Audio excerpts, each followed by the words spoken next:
Disneyland for most is the place where you go to make your dreams come true. However, not all memories made here are memorable for pleasant reasons. So get comfortable as we celebrate the magic. Number 1. My friend and I planned a day to go to Disneyland. It was originally going to be 4 of us, but my friend who was driving wanted someone else to tag along. The girl that was coming was the 16-year-old daughter of some lady that went to my friend's church. And during this time, I am 18. We pick her up at our house, and she's a kind of small petite girl, and she just sits in the back of the car, in between me and our other friend. I notice almost instantly that she is very timid and soft-spoken. I thought she might be shy, and right away she starts talking to me. Just me. Even though she knew everyone else in the car. This is the second time I met her. The first time I was at my friend's graduation party a month before, but I only said a few words to her at the time. The first thing this girl says to me is that she has cancer. I got really sad and thought maybe this is why she looked kind of frail. She went on about how she's staying in a local hospital half the time and her doctors are really nice. I didn't even ask what type of cancer she had. I was just concerned about making that day fun for her. But then she started talking about how her uncle raped her. By then, I'm thinking this girl has gone through a lot. But I was wondering why she was telling me all of this when she doesn't even know me. We get to Disneyland and we wait in line for the first ride. She starts telling us that the chemo and radiation is kicking in. I see her walk behind a tree and stick her finger in her mouth and force herself to throw up. By now I'm thinking that something's up, and I ask my friends some questions. They tell me that she is a pathological liar. Okay, that would have been nice to tell me beforehand. Throughout the day, the girl was constantly trying to sit next to me on every ride that we went on, talking about her cancer and how she wants me to be there for her. She even pointed out a random stranger in the crowd and said that that was her uncle, and she hugged me to protect herself. A few hours later, she did the exact same thing and points to a completely different guy. We use the rest stop, and when I'm done I realize everyone else is still in the restroom except for her. She starts telling me that ever since the first time she met me, she knew that I was the one. She said that she felt this special connection to me and that I was her knight in shining armor. It really freaked me out. Later on, my friends tell me that the girl actually has a boyfriend. I couldn't believe it, but sure enough, I go on Facebook and see pictures of them together, and it says that she's in a relationship. What? Why is this girl saying all of these things to me while she has a boyfriend?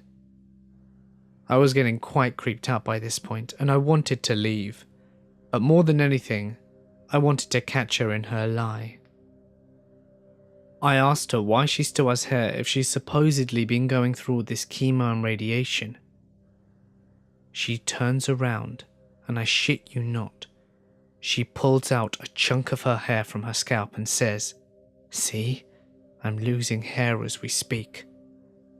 This girl has issues. I ask her why she's flirting with me if she has a boyfriend, and told her that she was wrong. She immediately said that she was going to break up with him, and handed me the ring he gave her and told me to have it. On the way home, she opened my hand and handed me a thumbtack. I was thinking, what the hell? She said she wanted me to keep it because this is from her, and that's the thumbtack that she uses to cut herself with. I did not want to be holding that thing. I just wanted to finally be home. On a side note, During the day we were talking about the colleges that we were going to in the fall, and I mentioned the one that I was going to go to. This girl said that she would be going there when she goes to college. I thought she was lying again, but I found out from my friend that her dad works at the college and that she gets free tuition there. So that happened to be true, but of course everything else was a lie. 2 years later, I saw her at the school walking to class and tried to avoid her as much as I could. I did not want to go through all of that again.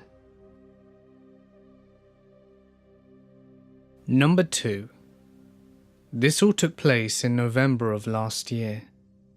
I booked an entire trip in order to propose to my then girlfriend, flew us both out to Florida to go to Disney World, and the last concert of one of our favourite bands, Amberlin, and of course propose. I proposed in the Disney castle, and she said yes. Everything went well. We then took off next morning, Thanksgiving Day. On the way home, we connected through San Francisco. About 30 minutes into the flight, the captain comes on the intercom and announces that one of the engines wasn't depressurizing properly. We do a loop back to the airport, get unloaded into the terminal as we wait for another plane to be readied. When we got to the terminal, my now fiancée switched on her phone back from airplane mode, and within a minute, she had 10 plus voicemails from the same number, which she didn't know. Fearing the worst, we called the number without listening to any voicemails. I knew something was wrong as soon as she started to talk to them. Her face went blank, and she didn't say a word. I told her to give me the phone as she did. I asked who it was, and the voice I heard back just sounded dead. Absolutely no hint of emotion to it. All he said was, "I will kill you both as soon as you land in Seattle." I asked who he was again, and he just hung up. She said she had no idea who it was, and I certainly didn't know the voice. I called him back and he would answer, and he just repeated the time that we were landing. Little did he know that we were delayed. I used to work in telecom, and I pulled some strings to get a name and address for the phone number. Neither of us knew the name nor the address. She looked him up on Facebook, and she had one mutual friend with him, her ex-best friend. We will call her Karen. She was no longer friends with her, as they got wrapped up in heavy drug use and stole from my fiancé. We did a little more digging, and found out that he was the boyfriend of Karen's new best friend. My theory is that Karen saw all the posts that my fiancé was posting on social media about the trip and the engagement, and when she saw the great time that we were having, she was pissed, and wanted to piss on our parade. I didn't take it as a joke, however. A death threat is a death threat, and in my mind, as meth heads, they could follow through on a whim. I called him and talked over his ramblings. I told him that I was armed, I knew where he lived, and was not afraid to take action in my own hands. He hung up on me, so I called the Seattle area law enforcement, and they told me to call back on a non-holiday. So I called the emergency line, and they reiterated the same statement. We were on our own. We ended up flying in close to 9 hours after the original arrival time. Once we landed, we both had a single voicemail. Hers I assumed from the guy, and mine, I had no idea, as he hadn't been calling my phone. My voicemail was from my dad, who said he'd gotten a call from my neighbour, saying that the mailbox had been destroyed. Looked like it had been hit by a car, and that the mail was stolen from it. Her voicemail, however, was the guy screaming, "Where are you? How dare you?" and plenty of other threats and random yelling. I drove home and dropped off my fiancée at her house, insisting she not come with me to my place, in case someone was still there.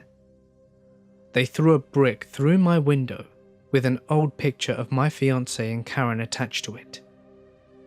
I tried calling him, to no answer. I went to bed and covered up the window with a tarp, making sure my fiancé was okay. I filed a police report the next day and said I couldn't do anything without seeing them on my property. We blocked everyone involved on social media and went about our lives. I didn't hear from them for about 3 weeks, and then he sent me a picture of my fiancée working. I immediately called her and told her to go to the back of her work, a bubble tea shop.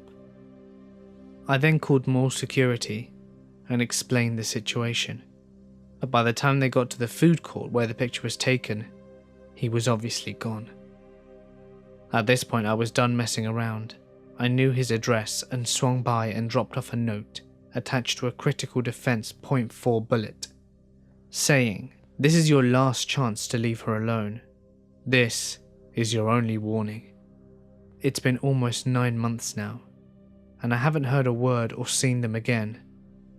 But for both our sakes, I sincerely hope not to meet you, Tyler. Number 3. I am currently a 14-year-old girl who was born and grew up in Hawaii, but I look more Hispanic than Hawaiian. I also have a horrible slur that sounds like I can hardly pronounce words. At the time I was around 8 and had reddish blonde hair which was horribly dyed and very unkempt. There were 5 of us on this trip. Me, my mother, Tawny, Travis, and my sister's boyfriend Jay. The actual story. When I went to California, my mum decided that we should go to a nearby swap meet in Orange County after we'd been to Disneyland. So at around 12 when we left Disneyland and took a creeper van to the place, it was not what I expected. It was a plain white building with some people lingering outside. And this is where I first saw him. He was a Hispanic male, fairly white skin tones, with black baggy pants and a white t-shirt that had stains everywhere. It looked as if it hadn't been washed in weeks. I paid no attention, as I was too busy fussing over the newly painted unicorn on my face. We left the car, and I was told to stay by my mother. Throughout the day, I kept seeing him. He got very close twice, and was in grabbing distance from me, when I suddenly noticed him scurry away. I noticed that he kept whispering to his friend, dressed identically to him in Spanish. Travis is the only one of us that could speak broken Spanish. When we went to dinner, it was almost 5 p.m. He and his friend sat at the table parallel to us, and stared at us the whole time. As we were making our way out, my mum decided to make a sudden stop at this booth that was one of the largest. One side was clothing, and the others was toys and such. My mum let me go to look at the Pokemon cards that were on display about 10 feet away. From where I was standing, I could see her at the entrance into the store, but she could barely see me, and couldn't see the door either. Whilst I'm looking around, the creeper enters. He quickly walks into the aisle that I'm in, and starts speaking to me in Spanish. I was always a socially awkward child, so I quickly replied, "I don't speak Spanish." He went to grab my arm, and forced me away from the aisle of Pokemon cards. My mother always taught me to toss myself on the ground and scream and cry if anyone grabbed me, so that's exactly what I did. Travis came whipping around the corner and faced the man, and Jay blocked the exit. The creeper laughed and told Travis in Spanish something along the lines of, "This is my daughter. She's just throwing a fit, don't worry." Knowing what he said, Travis flipped his shit and grabbed the guy by the collar, and in clear English, "That's my sister," and shoved him into the rack and punched him. Jay quickly picked me up and ran out of the store, leaving the creeper in the store with a lot to think about. The next day, Jay and Travis returned because my Pokemon game wasn't working. We bought it about 3 minutes after entering the shop when nothing had happened, and I overheard him telling my mum the guy was standing out front of the swapper meet with a broken nose, and apparently flashed a gun at them as they were driving away. This story happened to me when I was 7. I'm 18 now. So my mother and I, my mother being a single mother, decided to travel to Paris from Finland to see Disneyland and the city itself. Disneyland was amazing, and I loved every second of it. But even though we had 2 days left at the park, my mother insisted that 2 days before we left, we spent it doing a few more cultural activities, which I personally wasn't too keen on, but she insisted. So we left Disneyland that day to visit the most famous sites in the city: the Louvre, the Arch, the grave of the unknown soldier, the Versailles, even though it's not really in Paris, and of course the Eiffel Tower. We saved the tower for last. I kept looking at my watch thinking that we may just have time to go on a few rides later that day. When we got to the tower itself, I insisted on looking around various small souvenir carriages. I ran off to look at the stands without my mum, and after about 15 or 20 minutes of looking around different versions of the same Eiffel Tower keychain, I noticed that she was nowhere to be found. Initially, I wasn't too shaken up, since I'm sure my mother was sitting somewhere keeping an eye on me in the way she always did. I decided to walk a few more stands closer to the tower itself, and after a few minutes, I did a 360 look around to try and see if I could locate where she was, but to no avail. At this point I had started to panic. Being a tiny Finnish boy in a foreign country, and with no understanding of French and barely any English, I grew only more anxious and scared of my situation. This is where the story gets creepy. Whilst walking around aimlessly and scared, trying to find my mother, I see a tall guy staring right at me, maybe 20 meters away, doing the finger gesture, suggesting for me to come closer to him. I was quite creeped out and decided to turn around and walk away. Perhaps I'd be able to locate my mother. The next set of consequences I will never forget, and have possibly been the scariest moments of my life. From nowhere, I see a long dark shadow in the ground, and I get a very uneasy feeling from the bottom of my stomach. I turn around to see the same guy standing behind me, with a huge grin on his face. He then proceeds to say something in French, but I stand there paralyzed by fear. He then says something to me in English, with a very thick accent. "Follow me, little blonde boy." Now, like I said, I didn't really speak English at the time, but from watching plenty of American cartoons and movies with subtitles, I understood that. The man tries to reach out for me, but I start running from my life. I kept screaming for my mother, when out of nowhere, she appears, the man still running towards me as I run into her arms. My mother quickly asks me if I'm alright and what happened.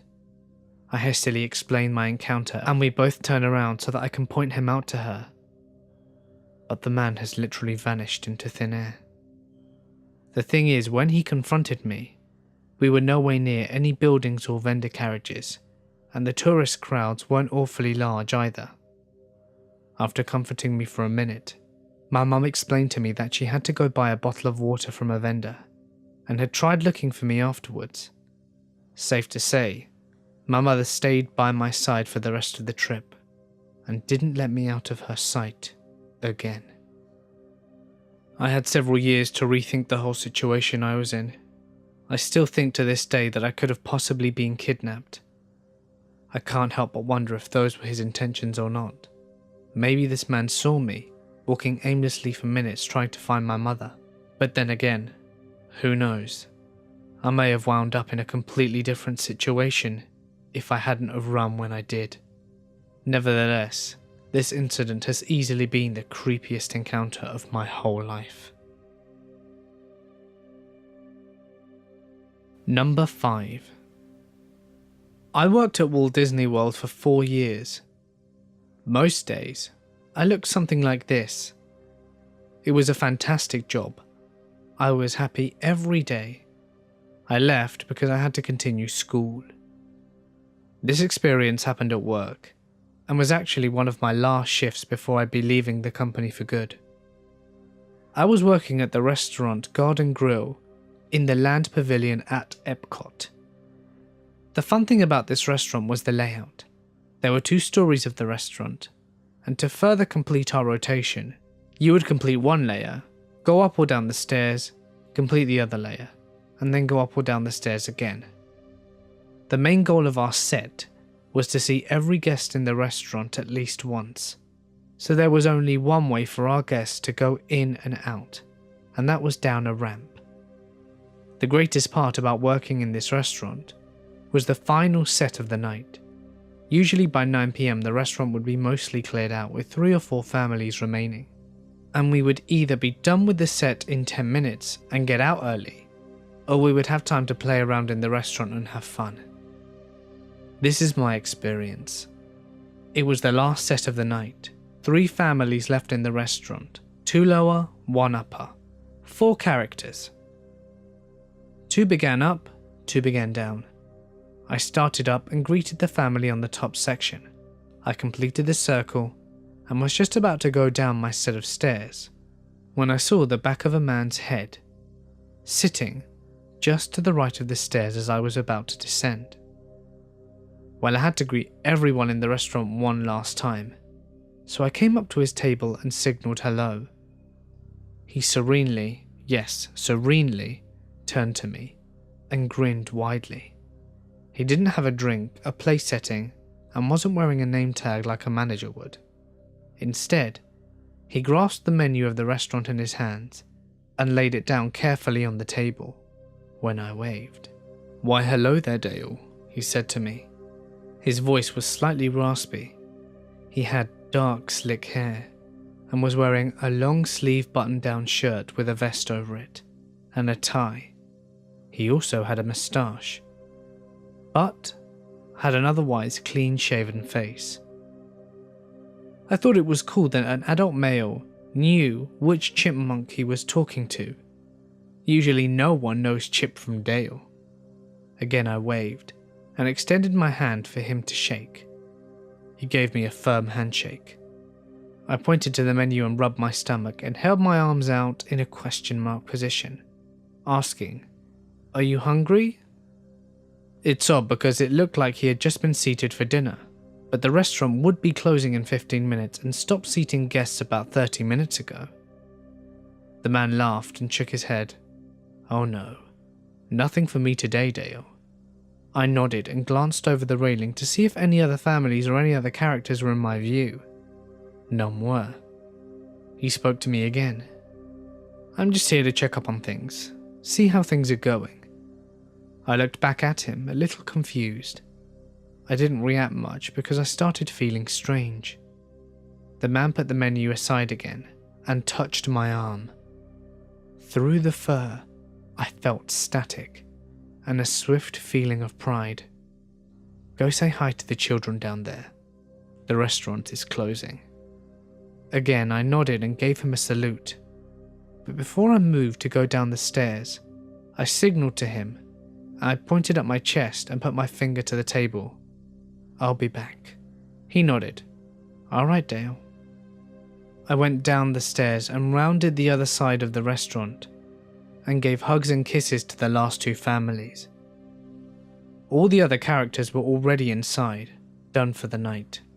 My captain, the character manager for the night, said, "Found you, Dale," took me by the arm and went to guide me back inside. I gave her the 1-second sign and ran back to the other side of the restaurant to find the man again. But no one was up there. The menu was still in the middle of the table instead of being tucked behind the napkin holder, but the chair had been pushed in. No one had walked out behind me whilst I was on the other side with the families. It's impossible. And the only other way out was through a door that leads to the kitchen and into the backstage area. But the man wasn't wearing a Disney costume, nor did he have a name tag on. I went through the backstage door and rejoined my fellow cast members upstairs. The instant I was up there, I brought up the man. I was greeted with, "What man? The dad with the kids?" Head shaking. When I went home that night, I reflected.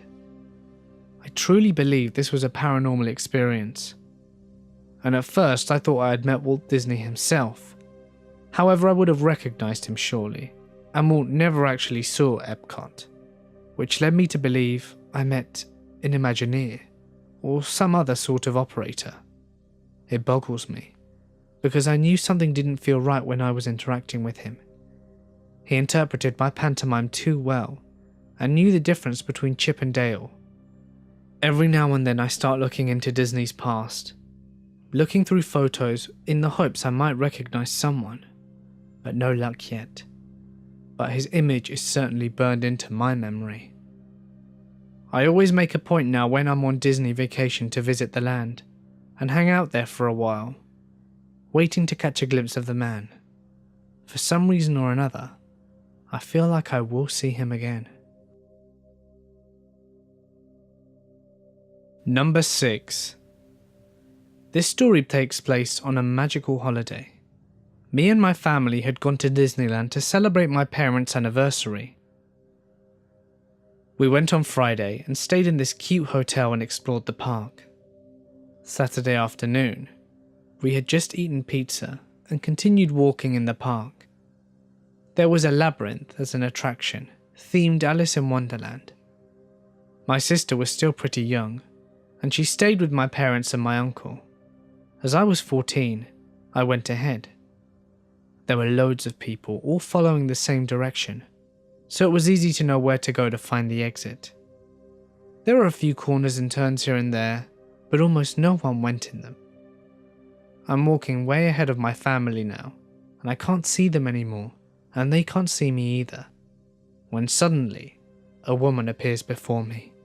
She's small, has dark tinted skin, and she starts following me, and then talking to me. First she speaks English, but at the time I could only speak a little English.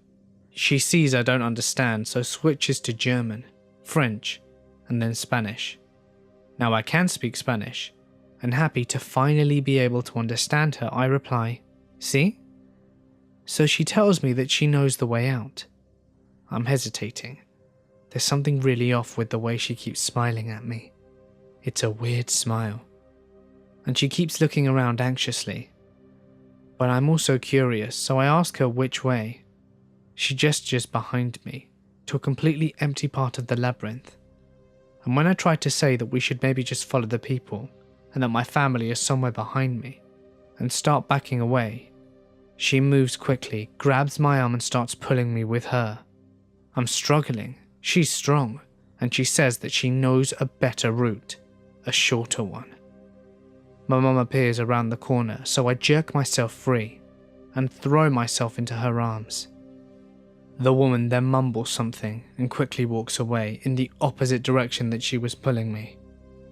To this day, I still wonder what would have happened with me had my mum not appeared the second that she did, and had the woman been able to drag me with her. Number 7. I worked in the California Avenue after Buena Vista Street opened in Disneyland. One night I was cleaning the shelves in Trolley Treats when the locked automatic doors just opened. Now normally I wouldn't think anything about it, but 2 fellow cast members behind me, just checking out the cash registers, just stopped and stared. I asked, "Did those just open on their own?" And they both nodded. I shrugged and continued my work. About 10 minutes later, it did it again. This time I was alone. I got down and checked the door, but it wouldn't open even for me, so no idea what caused it at the time. I mentioned this to my lead, who told me that the whole Trolley Treat side and the old Burbank ice cream shop were haunted by a little girl who died in the parking lot when the DCA wasn't even a dream. She apparently liked messing with the boys and would tease male leads closing up by running up and down the aisles late at night. Number 8. Around 8 years ago when I was 14, I went on holiday to France with my friends and her parents. We were staying at the Euro Disney resort, so we didn't have much contact with the outside world whilst we were there. On the third day though, we decided to go to a nearby shopping centre called Val d'Europe. This place was massive to a pair of 14-year-old girls. There were so many different shops that my friend and I tried to go in, and decided to sit around the benches rather than continue shopping with my friend's mother as we were tired. That was when I first noticed two men in their mid-40s eyeing up me and my friend. They were both quite large, bearded men of possibly Middle Eastern or Algerian descent, whilst we were still, and are, freckled Irish girls. Me with red hair and green eyes, and my friend with blonde hair and blue eyes. I started to get uncomfortable almost instantly, while my friend thought that I was imagining things. I could see the men whispering and staring at us, and they started getting closer and closer, eventually sitting in the area where we were in. At this point I asked my friend if we could move to the next set of benches. As we leave, the men start to follow, confirming my suspicions. I'm getting pissed off as I can see them planning something, as they are now blatantly following and staring us. Being in a foreign country, I was even more on edge and didn't even know my surroundings or speak French that well. So I knew I was helpless if anything happened. Anyway, this went on for another 20 minutes or so, then following as we moved away. I had enough and was really freaked out, so we went to find my mum and told her what was happening. Meanwhile, they had followed us to the shop and noticed who we were talking to. We thought that would be the end of it, but they actually went up to my friend's mother and asked her for information about us and if they could take us out. Needless to say, she was more assertive than we could be, and they backed off. I clung to my friend's mother for the rest of the time there, but they still followed us around from shop to shop until we left. While they never actually laid a finger of us or spoke directly to us, the idea of what their intentions were with two 14-year-old girls still freaks me out. Hey guys, it's Mort here, and thank you so much for listening. As the vast majority of you requested longer videos, I'm going to start trying to make them longer. Also, how many of you guys have never been to Disneyland? Just out of curiosity. Please remember that if any of you have had creepy or unpleasant experiences which you would like to share, let me know in the comment section below, or feel free to send it to my email for a chance to have it featured in a future video. If you enjoyed the video, please let me and everyone else know by smashing that like button and dropping a comment with your thoughts. Or Walt Disney will haunt your dreams. You can also follow me on Instagram and Twitter at The Mortis Media for some secret stuff that you won't find anywhere else. But anyway, for now guys, I'm going to sign off. Stay awesome, and I'll see you in the next one.